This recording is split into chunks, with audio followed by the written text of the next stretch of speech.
বিভিন্ন এলাকা থেকে আগত মুরব্বিয়ান, আমার ছাত্রছাত্রী, অভিভাবকবৃন্দ এবং আমার প্রিয় প্রাক্তন ছাত্রছাত্রীবৃন্দ ও অধ্যয়নরত ছাত্রছাত্রীবৃন্দ, সকলে আমার সালাম গ্রহণ করুন। আসসালামু আলাইকুম। এই ডুমবাড়িছালা সরকারি প্রাথমিক বিদ্যালয়টি 1986 সালে ঢাকা মৈত্রী ক্লাব এবং ডুমবাড়িছালা এলাকাবাসীর সমন্বয়ে গঠিত হয়।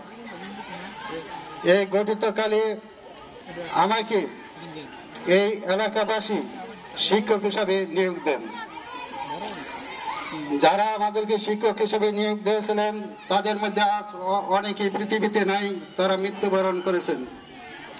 যেমন দাতা সদস্য মোহাম্মদ আখতারুজ্জামান এবং সাবেক সভাপতি আব্দুল কাদের প্রধান, সাবেক সভাপতি ওয়ারেস আলী সাহেব, সাবেক সভাপতি দিন মোহাম্মদ লালু, তারপর সাবেক সভাপতি ছিলেন আমার পিতা হাজী মোহাম্মদ সিরাজুল ইসলাম, তারপর সাবেক সভাপতি ছিলেন বীর মুক্তিযোদ্ধা মোহাম্মদ আবু বকর সিদ্দিক, যিনি একাধারে 18টি বছর সভাপতিত্ব করেছেন।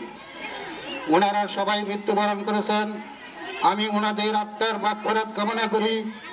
আল্লাহ যেন ওনাদেরকে বেহেশতের সর্বোচ্চ মাকাম জান্নাতুল ফেরদৌস দান করেন। এই প্রতিষ্ঠাকালে আমরা 4 জন শিক্ষক ছিলাম। একজন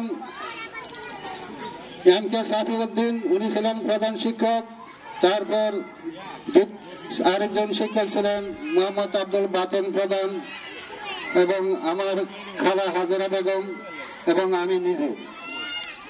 আমরা যথাসাধ্য চেষ্টা করেছি এই 4 জন শিক্ষক এবং এলাকাবাসীকে নিয়ে যে স্কুলটাকে আমরা একটা মানের দিকে নিয়ে যাব। তখন আমাদের মধ্যে আমরা কয়েকজন স্কুল টাইমের পরেও শ্রম দিয়েছি। প্রয়োজন বোধে আমি রাত্র 12টা পর্যন্ত শ্রম দিয়েছি না, স্কুলকে আমাদেরকে একটা মানের দিকে নিয়ে যেতে হবে। তারপর আমাদের সম্মিলিত প্রচেষ্টা, যখন বাংলাদেশ সরকার সমাপনী পরীক্ষা শুরু করলো, তখন থেকে আমরা সমাপনী পরীক্ষা প্রতি বছর 100% পাস ছিনিয়ে আনতে সক্ষম হয়েছি।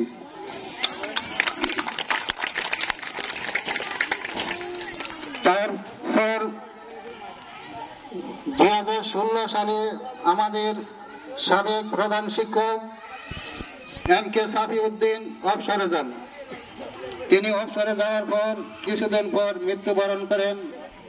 আমি ওনার আত্মার মাগফিরাত কামনা করি, আল্লাহ যেন ওনাকে বেহেশতবাসী করেন। তারপর অত্র বিদ্যালয়ের ভারপ্রাপ্ত প্রধান শিক্ষক হিসেবে দায়িত্ব পালন করেন আমাদের বিদ্যালয়ের সহকারী শিক্ষক মোহাম্মদ আব্দুল বাতেন প্রধান। উনি কিছুদিন দায়িত্ব পালন করার পর উনি অবসরে যান। তারপর আমি অত্র বিদ্যালয়ের ভারপ্রাপ্ত শিক্ষকের দায়িত্ব পালন করে যাই। এভাবে কিছুদিন দায়িত্ব পালন করার পর আমি অনুভব করতে পারলাম যে আমাদের বিদ্যালয়ে একটি দক্ষ শিক্ষকের প্রয়োজন। তখন আমি এবং আমার বিদ্যালয়ের কর্তৃপক্ষ সকলের সমন্বয় প্রচেষ্টা আমরা উপজেলা শিক্ষা বিশেষজ্ঞ স্যারের কাছে একটি আবেদন জানাই, স্যার আমাকে একজন দক্ষ শিক্ষক দিতে হবে। তখন উনি আমাকে বললেন যে একটা মহিলার নাম বললেন যে আপনি উনাকে নিয়ে যান। তখন আমি বললাম না স্যার, আমার প্রয়োজন একজন পুরুষ শিক্ষকের। তখন তিনি বললেন যে আপনি কাকে চান? আমি বললাম যে একটি সুন্দর মনের মানুষ স্যার, আমি আমার লতিফ স্যারকে চাই।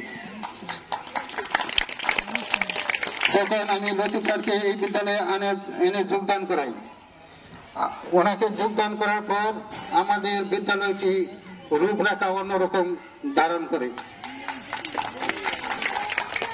তখন স্যার অত্যন্ত ভালো মানের মানুষ। তিনি স্কুলের প্রতি এত আন্তরিক যে ভাষা প্রকাশ করা যায় না।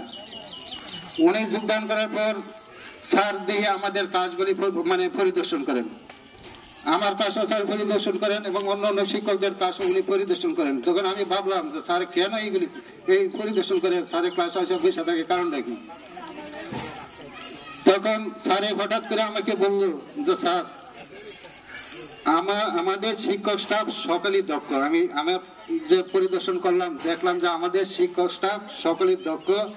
কাজে স্যার আপনি যদি একটু একটু চেষ্টা করেন তাহলে সকলকে নিয়ে একটু আলোচনা করি, স্কুলটাকে আরো উন্নতির দিকে আমরা ধাবিত করি। তখন স্যার আমাদেরকে সবাই নিয়ে বসলো, বৈশাখ বললো যে